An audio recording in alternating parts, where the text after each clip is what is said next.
नमस्ते विद्यार्थियों। आज हम सामान्य विज्ञान में घटक 14 तत्व यौगिक और मिश्रण का दूसरा भाग अध्ययन करेंगे।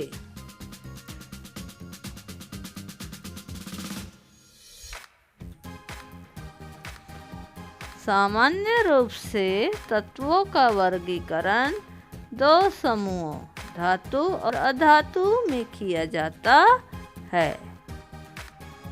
पिछली कक्षा में हमने धातु की आघात वर्धकता, तन्यता, विद्युत चालकता, ऊष्मा चालकता, घनत्व, चमक, ध्वनिकता जैसे गुणधर्मों का अध्ययन किया है। ये गुणधर्म जिन तत्वों में दिखाई नहीं देते उन्हें अधातु कहते हैं। उदाहरणार्थ फास्फोरस, सल्फर, क्लोरीन। जो तत्व धातु तथा अधातु दोनों के गुणधर्म दर्शाते हैं उन्हें उपधातु कहते हैं। वह तत्व का तीसरा प्रकार है। उदाहरणार्थ आर्सेनिक, सिलिकॉन, सेलेनियम आदि। क्या तुम जानते हो हमारे घरों के विद्युत बल्बों में जो तार दिखाई देता है वह टंगस्टन नामक तत्व का होता है। जर्मन वैज्ञानिक वुल्फ्रेम के नाम के आधार पर उसे W इस संकेत द्वारा दर्शाया जाता है। उसी प्रकार चांदी Ag, सोने Au के प्रतीक क्रमशः लैटिन नामक आर्गेंटम और यूरम से लिए गए हैं। तत्व ठोस, द्रव्य, गैसीय अवस्थाओं में पाए जाते हैं। कुछ धातुओं का शुद्ध अवस्था में उपयोग करते समय कठिनाइयाँ आती है। उदाहरणार्थ शुद्ध लोहे का हवा में संचारण होता है। शुद्ध सोना अत्यधिक नरम होता है, वह तुरंत मुड़ जाता है। ऐसी धातु में एक या अधिक तत्व मिलाकर मूल धातु के गुणधर्म परिवर्तित किए जा सकते हैं। धातु के इस मिश्रण को मिश्र धातु कहा जाता है। मिश्र धातु के कुछ उदाहरण पीतल, स्टील और 22 कैरेट सोना है। यौगिक। एक परख नली में शक्कर लो और परख नली को ऊष्मा दो। क्या घटित होता है इसका निरीक्षण करो। मैग्नीशियम के फीते को चिमटे में से पकड़कर जलती हुई मोमबत्ती पर रखकर निरीक्षण करो।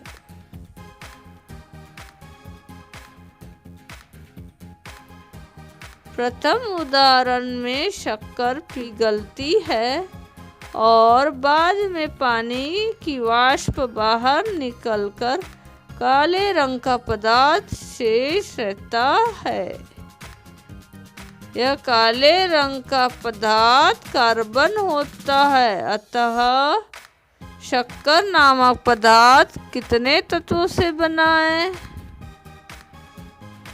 कार्बन डाइऑक्साइड नामक पदार्थ उसके नाम के आधार पर कितने और कौन से तत्वों से बना हुआ स्पष्ट होता है।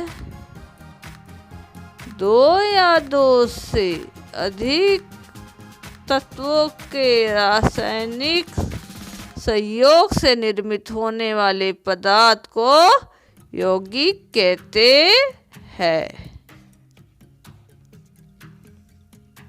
यदि अणु के मध्य स्थित परमाणु विभिन्न प्रकार के होंगे तो ही निर्मित होने वाला पदार्थ यौगिक होता है। पानी यौगिक है। हाइड्रोजन के 2 परमाणु और ऑक्सीजन के 1 परमाणु में से मिलकर पानी के अणु का निर्माण हुआ है।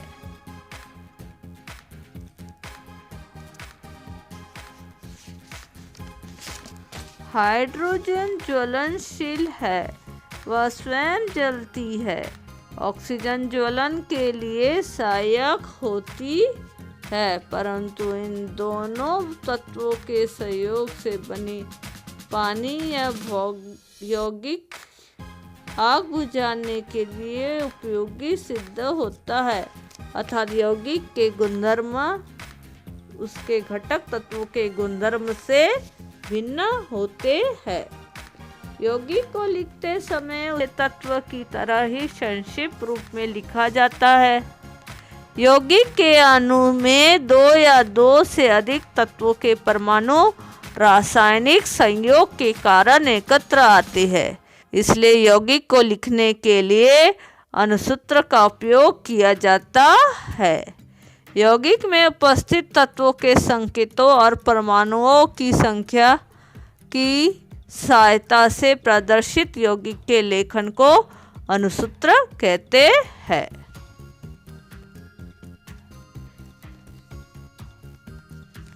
मिश्रण।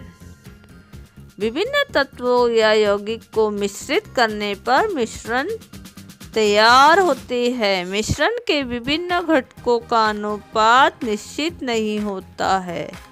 मिश्रण तैयार होते समय कोई भी रासायनिक अभिक्रिया घटित नहीं होती है या नए यौगिक निर्मित नहीं होते हैं।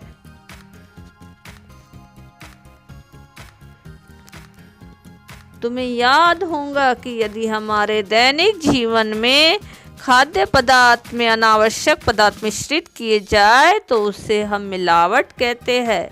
अतः मिलावट भी मिश्रण का ही एक प्रकार है। किसी पदार्थ में यदि अनावश्यक और हानिकारक अन्य पदार्थ मिश्रित किए जाए तो मिश्रण उपयोगी नहीं रहता।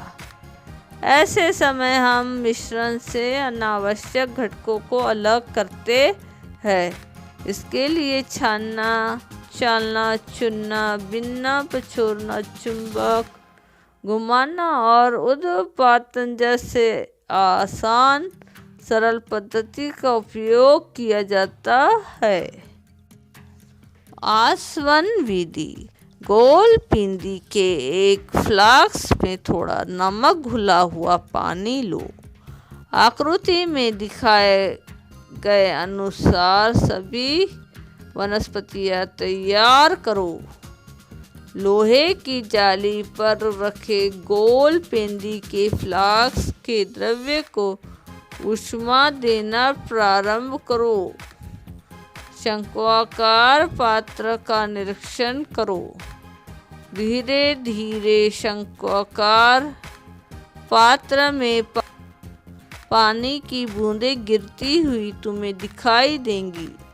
ये बूंदें कहाँ से आई? गोल पेंदी के फ्लास्क में का नमकीन पानी ऊष्मा के कारण उबलने लगता है। उसके पानी की वाष्प बनती है। यह वाष्प कांच की तिरछी नली से गुजरते समय अनुपात के पानी के कारण ठंडी होकर द्रव्य अवस्था में बदल जाती है। इस प्रकार शंक्वाकार पात्र में गिरने वाली पानी की बूंदें गोल पेंदी के फ्लास्क में रखे नमक के विलयन के पानी की होती है। आसवन क्रिया पूर्ण होने के बाद गोल पेंदी में फ्लास्क में नमक बचता है। अशुद्ध द्रव्य पदार्थ को शुद्ध करने के लिए भी आसवन विधि का उपयोग किया जाता है। शेष भाग आगे के वीडियो में। धन्यवाद। लाइक, सब्सक्राइब एंड शेयर जरूर कीजिए।